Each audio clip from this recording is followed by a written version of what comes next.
ओम शांति। 16 जुलाई 2024। आज के मधुर महावाक्य। मीठे बच्चे, ड्रामा की यथार्थ नॉलेज से ही तुम अचल अडोल और एकरस रह सकते हो। माया के तूफान तुम्हें हिला नहीं सकते। प्रश्न: देवताओं का मुख्य एक कौन सा गुण तुम बच्चों में सदा दिखाई देनी चाहिए? उत्तर: हर्षित रहना। देवताओं को सदा मुस्कुराते हुए हर्षित दिखाते हैं। ऐसे तुम बच्चों को भी सदा हर्षित रहना है। कोई भी बात हो, मुस्कुराते रहो। कभी भी उदासी या गुस्सा नहीं आना चाहिए। जैसे बाप तुम्हें राइट और रॉन्ग की समझानी देते हैं, कभी गुस्सा नहीं करते, उदास नहीं होते। ऐसे तुम बच्चों को भी उदास नहीं होना है। ओम शांति। बेहद के बच्चों को बेहद का बाप समझाते हैं। लौकिक बाप तो ऐसे नहीं कहेंगे। उनके तो करके 5-7 बच्चे होंगे। यह तो जो सभी आत्माएं हैं, आपस में ब्रदर्स हैं, उन सबका जरूर बाप होगा। कहते भी हैं हम सब भाई भाई हैं। सबके लिए कहते हैं, जो भी आएंगे उनके लिए कहेंगे हम भाई भाई हैं। ड्रामा तो सभी बांधे हुए हैं, जिसको कोई नहीं जानते। यह ना जानना भी ड्रामा में नोंद है। जो बाप ही आकर सुनाते हैं। कथाएं आदि जब बैठ सुनाते हैं तो कहते हैं परमपिता परमात्माए नमः। अब वह कौन है यह जानते नहीं। कहते हैं ब्रह्मा देवता, विष्णु देवता, शंकर देवता, परंतु समझ से नहीं कहते हैं। ब्रह्मा को वास्तव में देवता नहीं कहेंगे। देवता विष्णु को कहा जाता है। ब्रह्मा का किसी को भी पता नहीं है। विष्णु देवता ठीक है, शंकर का तो कुछ भी पाठ है नहीं। उनकी बायोग्राफी नहीं है। शिव बाबा की तो बायोग्राफी है। वह आते ही हैं पतितों को पावन बनाने, नई दुनिया स्थापन करने। अभी एक आदि सनातन देवी देवता धर्म की स्थापना और सब धर्मों का विनाश होता है। सभी कहाँ जाते हैं? शांति धाम। शरीर तो सबके विनाश होने हैं। नई दुनिया में होंगे ही सिर्फ तुम। जो भी मुख्य धर्म है उनको तुम जानते हो। सबके तो नाम ले नहीं सकेंगे। छोटी छोटी टाल टालियाँ तो बहुत हैं। पहले पहले है डिटिज़म, फिर इस्लामी। यह बातें सिवाय तुम बच्चों के और कोई की बुद्धि में नहीं है। अभी वह आदि सनातन देवी देवता धर्म प्राय लोप है। इसलिए बनेन ट्री का मिसाल देते हैं। सारा झाड़ खड़ा है, फाउंडेशन है नहीं। सबसे बड़ी आयु इस बनेन ट्री की होती है, तो इसमें सबसे बड़ी आयु है आदि सनातन देवी देवता धर्म की। वह जब प्राय लोप हो तब तो बाप आकर कहे कि अभी एक धर्म की स्थापना और अनेक धर्मों का विनाश होना है। इसलिए त्रिमूर्ति भी बनाया है, परंतु अर्थ नहीं समझते हैं। तुम बच्चे जानते हो ऊंचते ऊंच भगवान है, फिर ब्रह्मा विष्णु शंकर, फिर सृष्टि पर आते हैं तो देवी देवताओं के सिवाय और कोई धर्म है नहीं। भक्ति मार्ग की भी ड्रामा में नोंद है। पहले शिव की भक्ति करते, फिर देवताओं की। भारत की ही तो बात है।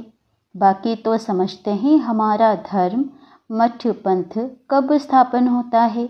जैसे आर्य लोग कहते हैं हम बहुत पुराने हैं।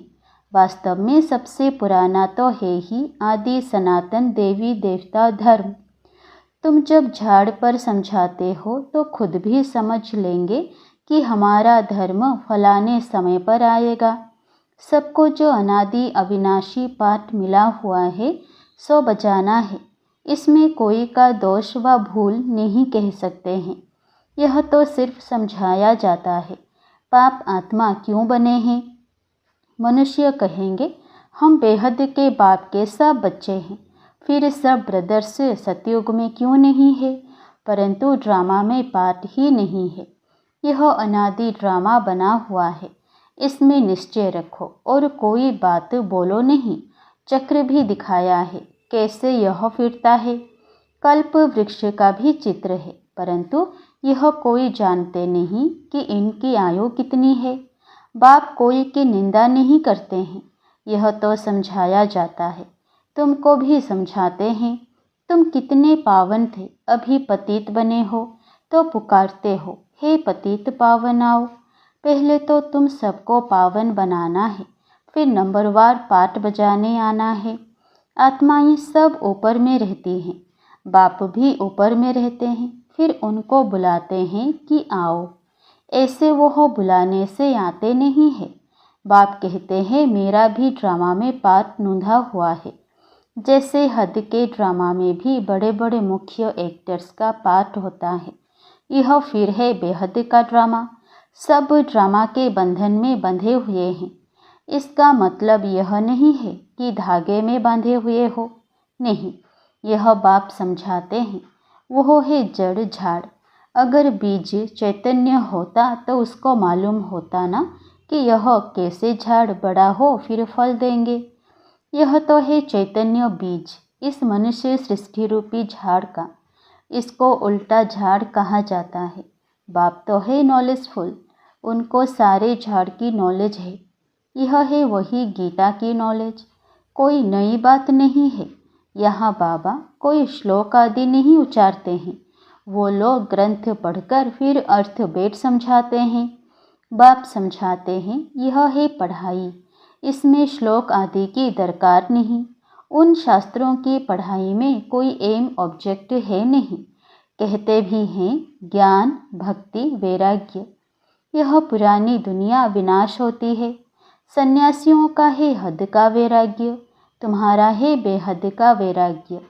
शंकराचार्य आते हैं तब वह बेट सिखलाते हैं, घर बार से वैराग्य। वह भी शुरू में शास्त्र आदि नहीं सिखाते। जब बहुत वृद्धि होती जाती है तब शास्त्र बनाने शुरू करते हैं। पहले पहले तो धर्म स्थापन करने वाला एक ही होता है, फिर आहिस्ते आहिस्ते वृद्धि को पाते हैं। यह भी समझना है, सृष्टि में पहले पहले कौन सा धर्म था? अभी तो अनेक धर्म हैं। आदि सनातन देवी देवता धर्म था, जिसको स्वर्ग हेबिन कहते हैं। तुम बच्चे रचयिता और रचना को जानने से आस्तिक बन जाते हो। नास्तिक पने का कितना दुख होता है। निधन के बन पड़ते हैं, आपस में लड़ते झगड़ते रहते हैं। कहते हैं ना, तुम आपस में लड़ते रहते हो, तुम्हारा कोई धनी धोनी नहीं है क्या? इस समय सब निधन के बन पड़ते हैं। नई दुनिया में पवित्रता सुख शांति सब था, अपार सुख थे। यहाँ अपरम अपार दुख है। वह है सतयुग के, यह है कलयुग के। अभी तुम्हारा है पुरुषोत्तम संगम युग। यह पुरुषोत्तम संगम युग एक ही होता है।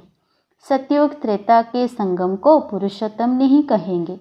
यहाँ है असुर, वहाँ है देवताएं। तुम जानते हो यह रावण राज्य है। रावण के ऊपर गधे का शीश दिखाते हैं।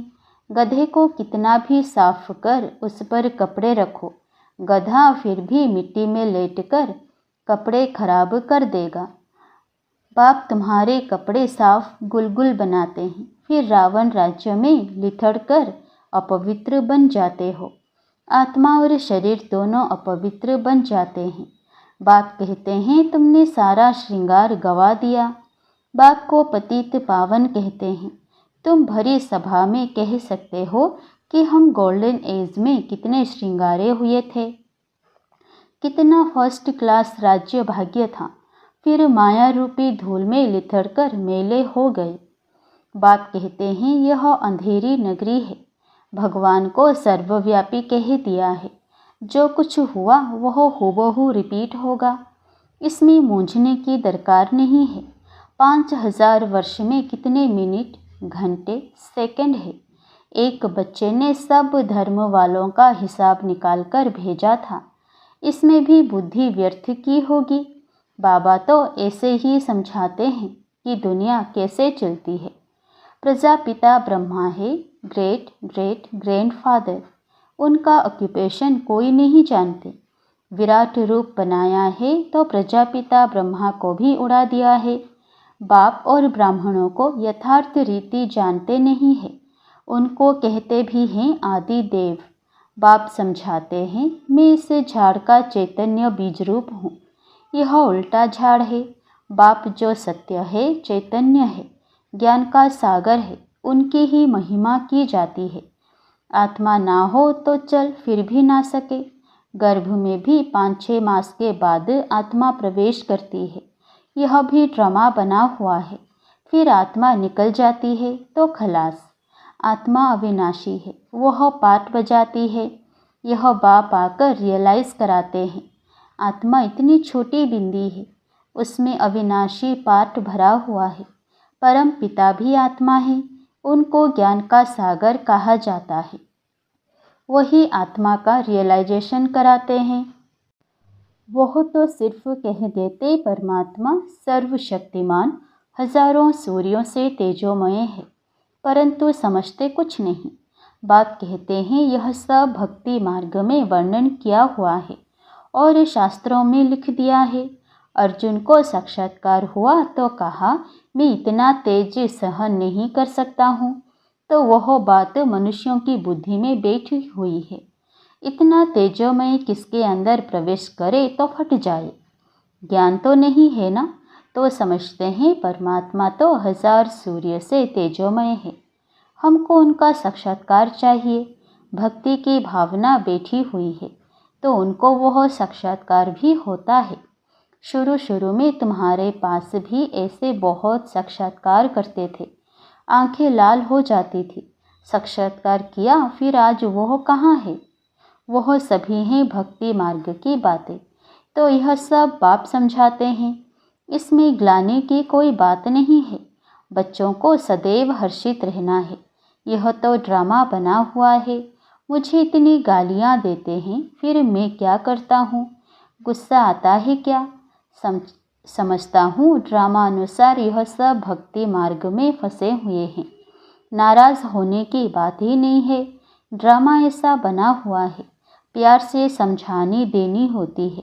बेचारे अज्ञान अंधेरे में पड़े हैं, नहीं समझते हैं तो तरस भी पड़ता है। सदैव मुस्कुराते रहना चाहिए। यह बेचारे स्वर्ग के द्वारे आ नहीं सकेंगे।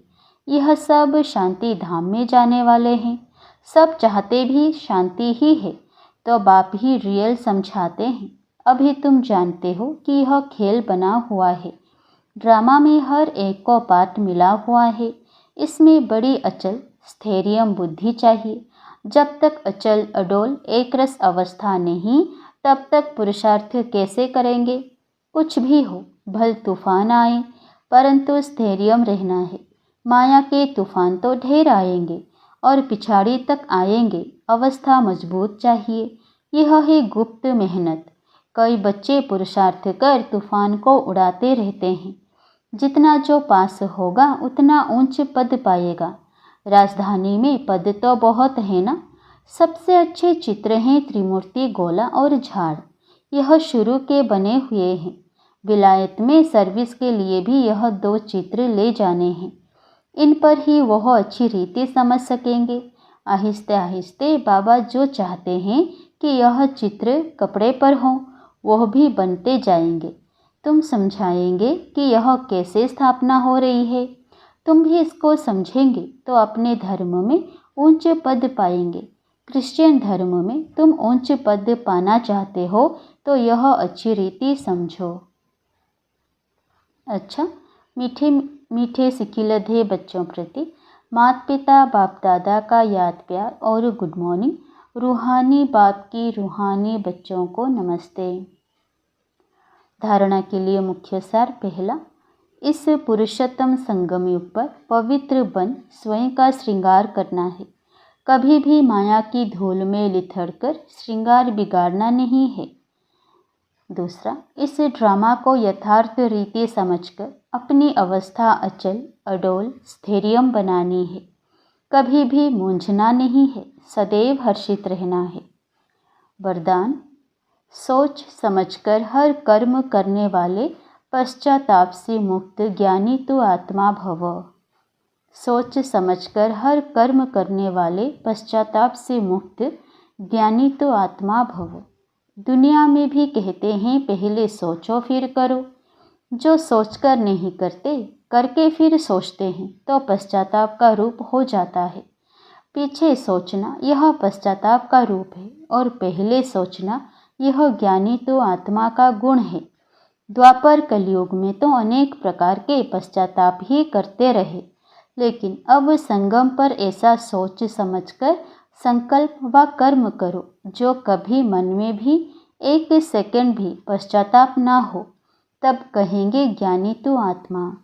स्लोगन: रहमदिल बन, सर्व गुणों और शक्तियों का दान देने वाले ही मास्टर दाता हैं। रहमदिल बन, सर्व गुणों और शक्तियों का दान देने वाले ही मास्टर दाता हैं। ओम शांति।